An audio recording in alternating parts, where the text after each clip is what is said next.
السلام علیکم ورحمۃ اللہ وبرکاتہ۔ تاریخ اسلام کے اندر ایک بہت بڑا نام امام اعظم ابو حنیفہ رضی اللہ تعالیٰ عنہ کا آتا ہے۔ امام اعظم جن کی مسلم دنیا کے اندر ایک بہت قدر کی جاتی ہے اور مسلم امہ کا ایک بڑا حصہ جو اہل سنت کا ہے، سنیوں کا، وہ ان کی پیروی کرتا ہے، یعنی ان کے فتووں کے اوپر عمل کرتا ہے اور ان کے بتائے ہوئے جو شریعت کے جو لا ہیں، قوانین ہیں، اس کو فالو کرتا ہے۔ امام ابو حنیفہ کے جو فالورز ہیں ان کو حنفی کہا جاتا ہے۔ امام ابو حنیفہ کا جو اسکول آف تھاٹ ہے وہ حنفی اسکول آف تھاٹ اس کا نام ہے، اور یہ سنیوں کا آتا ہے۔ اسلام کے دو سیکٹ ہیں بڑے میجر، ایک ہے سنی اور ایک ہے شیعہ۔ شیعہ ان کا ایک بالکل الگ سلسلہ چلتا ہے لا کے اندر، اسلامک قوانین کے اندر، اور سنیوں کا جو ہے اہل سنت جسے کہتے ہیں، اس میں وہ چار بڑے آگے اسکول آف تھاٹ کے اندر ڈیوائیڈ ہے، حنفی، شافعی، مالکی اور حنبلی۔ اس میں جو حنفی ہیں وہ ابو حنیفہ کو فالو کرتے ہیں۔ امام ابو حنیفہ کون تھے؟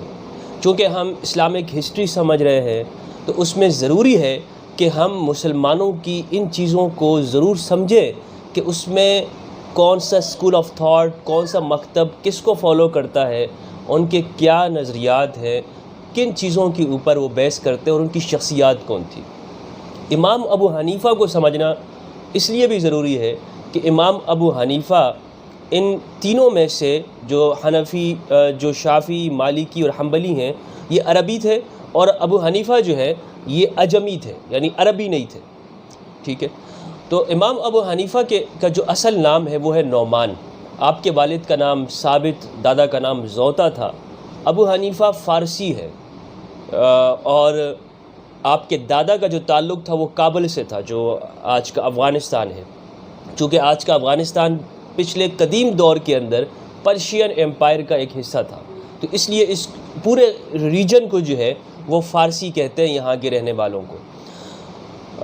امام ابو حنیفہ کا جو پیدائش ہے، جو دور ہے، وہ 80 ہجری ہے، یعنی آپ صلی اللہ علیہ وآلہ وسلم کے مدینہ تشریف لانے کے 80 جو سال ہے اس میں آپ پیدا ہوئے ہیں، اور آپ کی جو کل عمر ہے وہ 70 سال ہے۔ آپ کی وفات جو ہے وہ 150 ہجری میں ہوئی۔ جس وقت آپ پیدا ہوئے تھے اس وقت اموی حکومت تھی، اور جب آپ فوت ہو جاتے ہیں، جب آپ کا انتقال ہو جاتا ہے، تو اس وقت عباسیوں کی حکومت تھی۔ 52 سال آپ نے اموی حکومت کے اندر گزارے، اور 17 سال جو ہے وہ آپ نے عباسی حکومت کے اندر گزارے ہیں۔ امام ابو حنیفہ 18 سال جو ہے وہ آپ نے عباسی حکومت کے اندر گزارے ہیں۔ اموی حکومت، عباسی حکومت، یہ اسلامک جو حکومت ایج ہے تاریخ کے اندر، اس کی آپ سٹڈی کریں گے۔ میں ایک الگ سے ویڈیو بناؤں گا اس کے اوپر کہ اموی حکومت تھی، وہ کون کون سے حکمران تھے اس میں، اس دور کے اندر کون کون سے علاقے فتح ہوئے، کس کس جگہوں پر۔ ویسے آپ کو میں بتاتا چلوں، اموی حکومت، محمد بن قاسم جو ہے وہ امیہ حکومت کا بندہ تھا جو ہندوستان یہاں پر آیا، اور حجاج بن یوسف اس میں تھے، یزید، پورا جو واقعہ کربلا ہوا ہے وہ اموی حکومت کے اندر ہوا ہے۔ بہرحال امام ابو حنیفہ نے کوفہ کے اندر تعلیم حاصل کی۔ آپ کے جو والد تھے حضرت ثابت، وہ مسلمان ہو گئے تھے، اور پہلے ایک قانون طریقہ تھا کہ جب عجمی لوگ جب گرفتار ہو کے آتے تھے تو ان کو ضروری تھا کہ وہ کسی نہ کسی کی سپورٹ میں چلے جاتے، اس کو کہتے ہیں ولا۔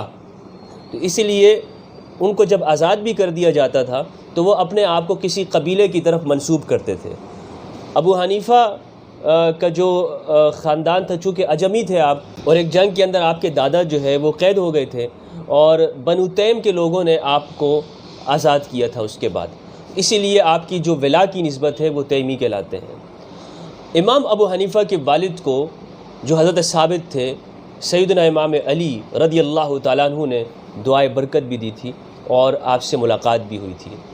تو اس سے معلوم ہوتا ہے کہ آپ کے والد مسلمان تھے، اور امام ابو حنیفہ ان کا تعلق ایک تاجر، ایک بزنس خاندان سے تھا. ان کے والد بزنس کرنے لگے تھے اور ان کا کاروبار بہت کوفہ کے اندر پھیل گیا.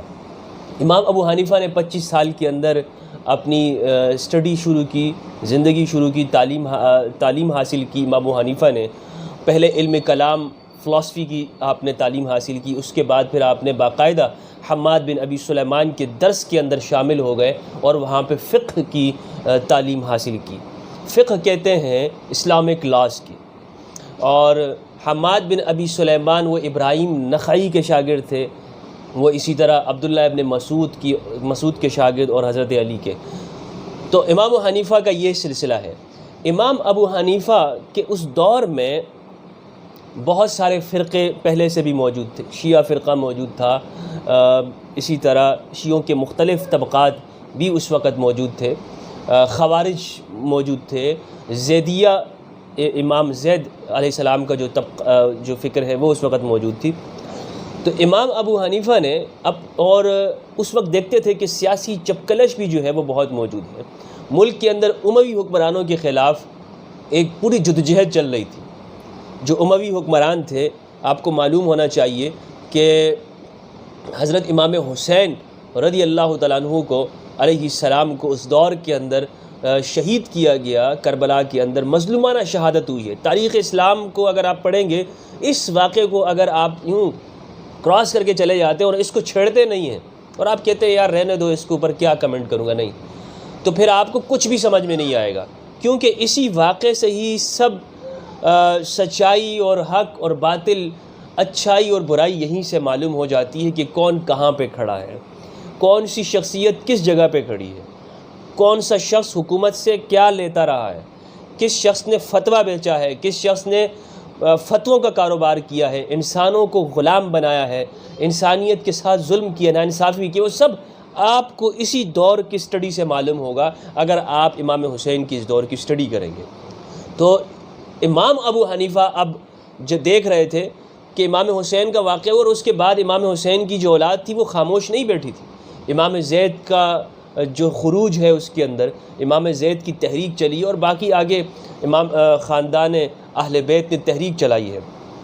محمد نفس زکیہ اور آپ کے بھائی ابراہیم اور امام زید کے صاحبزادہ یحییٰ کا خروج خراسان کے اندر، پھر ان کی شہادت، المناک واقعات ہیں تاریخ اسلام کے اندر کہ جہاں پر اہل بیت کو اس بے دردی کے ساتھ جو ہے وہ شہید کیا گیا.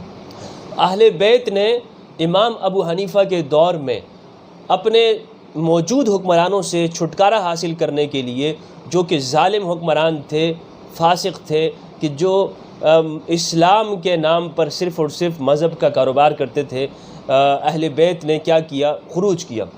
ہم ان کو حکمران نہیں مانتے.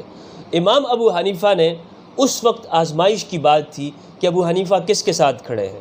اپنی شہرت کو رہنے دے، باقی رہنے دے کہ جی میرا ایک نام چل رہا ہے، باقی فقیہوں اور مفتیوں کی طرح، ابن ابی لیلہ جیسے فقیہوں کی طرح فتویٰ سازی اور فتووں کا کاروبار کریں، یا اپنے آپ کو امتحان کے لیے پیش کر دیں اور بتائیں کہ میں کس کے ساتھ کھڑا ہوں. تو امام ابو حنیفہ نے امام زید کا جب خروج ہوا تب آپ ان کی مدد کی. نفس زکیہ، حضرت ابراہیم اور حضرت یحییٰ، ان لوگوں کے خروج کے وقت بھی آپ نے ان کی حمایت کی. اور بعد میں جب ان کو سزائیں ہوئی تو امام ابو حنیفہ نے صاف کہہ دیا کہ میں تم ظالموں کے ساتھ نہیں ہوں، بلکہ میرا وجود میں اہل بیت کے ساتھ ہے. بلکہ امام ابو حنیفہ کے تاریخی الفاظ ہے، آپ کا فتویٰ موجود ہے کہ آج زید بن علی کا جو خروج ہے وہ اس طرح ہے جیسا کہ بدر کے دن نبی اکرم صلی اللہ علیہ وآلہ وسلم نے ظالم مشرکین کے خلاف خروج کیا تھا. ظالم مشرکوں کے خلاف آپ سامنے آئے تھے. مشرک سے مطلب ظالم لوگ، ٹھیک ہے. تو امام ابو حنیفہ کو جب اس طرح فتوے دیے تو آپ کو معلوم ہے جو حکمران ہوتے ہیں، جو ظلم کرنے والے ہوتے ہیں، ان کو یہ چیزیں پسند نہیں آتی. انہوں نے آپ پہ پابندیاں لگائی. ابن حبیرہ جو کوفہ کا تھا، انہوں نے آپ کو بلایا اور آپ سے کہا کہ آپ میرا عہدہ قبول کر لیں. امام حنیفہ نے انکار کر دیا. بہت اس نے آپ کے اوپر آپ کو ٹارچر کیا، لیکن آپ وہاں سے چلے گئے اور مکہ چلے گئے. پھر جب اس کا انتقال ہوا آپ دوبارہ سے واپس آئے اور اس وقت میں جو ہے عباسی حکومت آ گئی تھی. لیکن کرنا یہ ہوا کہ عباسی حکومت جس نام پر آئی تھی اسی سے پلٹ گئی، اور عباسی حکومت نے امام ابو حنیفہ کو ہی جو ہے وہ آزمائش میں ڈال دیا، اور کہا کہ کیونکہ امام ابو حنیفہ جو ہے وہ ہمیشہ ان اہل بیت کے ساتھ تھے، ان مظلوموں کے ساتھ تھے، تو امام ابو حنیفہ نے اس کی حکومت کے خلاف بھی فتویٰ دے دیا اور کہا کہ اہل بیت کے خلاف لڑنا گناہ ہے۔ اس میں آپ کو پھر سے پکڑا گیا اور آپ کو اتنا مارا گیا کہ آپ کو شہید کر دیا گیا۔ امام ابو حنیفہ کی پوری زندگی وہ علم سے محبت، غریبوں سے ہمدردی، سچے لوگوں کا ساتھ، اہل بیت سے محبت اور نبی اکرم صلی اللہ علیہ وسلم کی عشق اور محبت کے اندر گزری۔ آپ نے فتویٰ بیچا نہیں ہے۔ آپ آج کے جو مفتی فتوے بیچتے ہیں، جو کہتے ہیں ہم ابو حنیفہ کے پیروکار ہیں، امام ابو حنیفہ کی زندگی کے اوپر تو چلیں کہ امام ابو حنیفہ کی زندگی وہ تو ان حکمرانوں کے خلاف جدوجہد کے اندر گزری ہے۔ امام ابو حنیفہ کی زندگی تو ہمیشہ ظالموں کے خلاف گزری، اور ان کی جو زندگی ہے ظالموں کے ساتھ کھڑی رہتی ہے۔ تو امام ابو حنیفہ جو ہیں انہوں نے کیا کیا، انہوں نے سچائی کا ساتھ دیا، اور امام ابو حنیفہ کے جو ٹیچرز ہیں وہ اہل بیت ہیں، امام جعفر صادق ہیں، امام زید بن علی ہیں، محمد نفس زکیہ ہیں، اور اسی طرح ان کے محمد نفس زکیہ اور حضرت ابراہیم کے جو والد ہیں عبداللہ بن حسن، وہ آپ کے استاد ہیں، حماد بن ابی سلیمان ہیں۔ بہت سے اکابرین سے آپ نے استفادہ کیا۔ امام ابو حنیفہ آپ یوں سمجھیے کہ رائے دینے والے، عقل سے کام کرنے والے ہیں۔ اسلامک اسکول آف تھاٹس کے اندر ایک چیز یہ بھی ہے کہ ایک نقل ہے، یعنی ایک حدیث کے الفاظ ہیں وہ چلے آ رہے ہیں، اس کے اوپر عمل کرنا ہے، یا اتھینٹک چیزوں کی لاجک کے اوپر چلنا ہے۔ تو ابو حنیفہ یوں سمجھے کہ لاجک کے اوپر چلنے والوں کے لیڈر ہیں۔ امام ابو حنیفہ اس چیز کو دیکھتے ہیں کہ لاجک کیا ہے۔ جب کسی چیز کے اندر لاجک نظر آتی ہے تو آپ اس چیز کو مان لیتے، ایکسیپٹ کر لیتے، اگر لاجک نظر نہیں آتی تو آپ اس کو نہیں مانتے ہیں۔ امام ابو حنیفہ کی بائیوگرافی کے اندر، سیرت کے اندر اس چیز کو سمجھنا انتہائی ضروری ہے کہ امام ابو حنیفہ کا وہ جو دور تھا وہ کیسا رہا ہے، امام ابو حنیفہ کے دور کے اندر کون کون سے فرقے تھے، اور امام ابو حنیفہ نے کیا کردار ادا کیا۔ لوگ چھوٹی چھوٹی باتوں کے اوپر کفر کے فتوے دے رہے تھے، امام ابو حنیفہ نے پوری ایک تعریف کی کہ ایمان کسے کہتے ہیں، کفر کسے کہتے ہیں۔ ایسی سیدھا لوگوں کو اس ایمان سے نہیں نکال دیا کرو، کافر نہیں بنا دیا کرو چھوٹی چھوٹی باتوں کے اوپر کہ جی یہ کرنے کی وجہ سے جو ہے وہ کافر ہو گیا۔ اور فتویٰ دینے کے اندر آپ ہمیشہ یہ کوشش کرتے تھے کہ ایک شخص کسی سزا سے بچ جائے۔ ابن ابی لیلہ ایک قاضی کا نام ہے، آپ کے دور کے اندر تھے، اسے بڑی چڑ تھی امام ابو حنیفہ۔ اکثر جو اس وقت کے جو کوفہ کے قاضی تھے ان کے اوپر بڑی تنقید کرتے تھے امام ابو حنیفہ۔ تو امام ابو حنیفہ قاضیوں کو تو بات پسند نہیں آتی تھی، کیونکہ قاضی حکومت سے رشوت لے کر جو ہے وہ فتوے لکھا کرتے تھے۔ امام ابو حنیفہ کو ان چیزوں کی پرواہ نہیں تھی، خاندانی بزنس مین تھے۔ تو امام ابو حنیفہ نے سنی یہ بات کہ ابن ابی لیلہ نے جو قاضی تھا ایک پاگل عورت کو سزا دے دی۔ کس چیز کی سزا؟ اس پاگل خاتون نے کسی امیر آدمی کو جو ہے وہ برا بلا بول دیا ہوگا، کچھ بول دیا ہوگا، دماغ اس کا کام نہیں کرتا تھا، تو اسے مسجد کے اندر کھڑا کر کے اس خاتون کو کوڑے لگوائے اور ڈبل سزا دی کہ ایک تو تم نے جو ہے وہ اس کو گالیاں دی ہیں، دوسرا تم نے جھوٹ بات کہی ہے۔ امام ابو حنیفہ کو جب یہ بات معلوم ہوئی، امام ابو حنیفہ نے فرمایا کہ یہ قاضی نے کیا کر دیا، یہ قاضی صاحب ہے۔ قاضی صاحب نے پہلے تو اس کے اندر 6 غلطیاں کی ہیں۔ پہلی بات تو یہ کہ ایک خاتون ہے، اس کا دماغ کام نہیں کر رہا، اس کو سزا دے دی۔ ایک شخص جس کے اوپر دماغ کام نہ کرتا ہو، اس سے خدا کچھ نہیں پوچھتا، تو قاضی صاحب کی کیا ہمت ہوئی، اس نے اس سے پوچھ گچھ شروع کر دی، یہ کیسا قاضی ہے۔ دوسرا یہ ان سے پر اعتراض کیا۔ امام ابو حنیفہ نے کہا کہ ایک غلطی مسجد کے اندر سزا دی، مسجد کے اندر کوئی سزا نہیں ہوتی۔ تیسرے کھڑا کر کے سزا دی، کھڑا کر کے سزا نہیں دی جاتی۔ اور جو ہے وہ اس کے اوپر ڈبل حد لگائی کہ جب ایک شخص ایک ہی وقت کے اندر وہ مختلف جرم بھی کر لے، یعنی اس طرح کے جرم ایک ہی نوعیت کے ہوں، تو سزا ایک ہی لگے گی اس کے اوپر۔ یہ نہیں کہ اس پر دو سزائیں اس کے اوپر لگائی جائیں. تو امام حنیفہ کی اس بات سے وہ قاضی بھی ناراض ہو گیا. بہرحال امام حنیفہ کو سزا ہوئی اور امام حنیفہ کا جنازہ جو تھا وہ جیل سے نکلا تھا. سچائی کے علمبردار تھے, سچ بولنے والے تھے. امام حنیفہ کی زندگی آج کل کے مفتیوں کو, مولوی صاحبان کو پڑھنی چاہیے, تاکہ فتویٰ لکھتے وقت اور کوئی مسئلہ بتاتے وقت یہ نہ دیکھیں کہ میں کس کے لیے بات کر رہا ہوں, بلکہ یہ دیکھیں کہ مجھے کیا کہنا چاہیے. یہ نہ دیکھیں کہ سامنے والا کون ہے, کس علاقے سے تعلق رکھتا ہے, اپنی پارٹی کا ہے یا نہیں ہے, اپنے مذہب اور عقیدے کا ہے یا نہیں. خدا کے خوف کو سامنے رکھتے ہوئے فتویٰ لکھے. امام حنیفہ کی زندگی سے ہمیں یہی کردار سمجھ میں آتا ہے.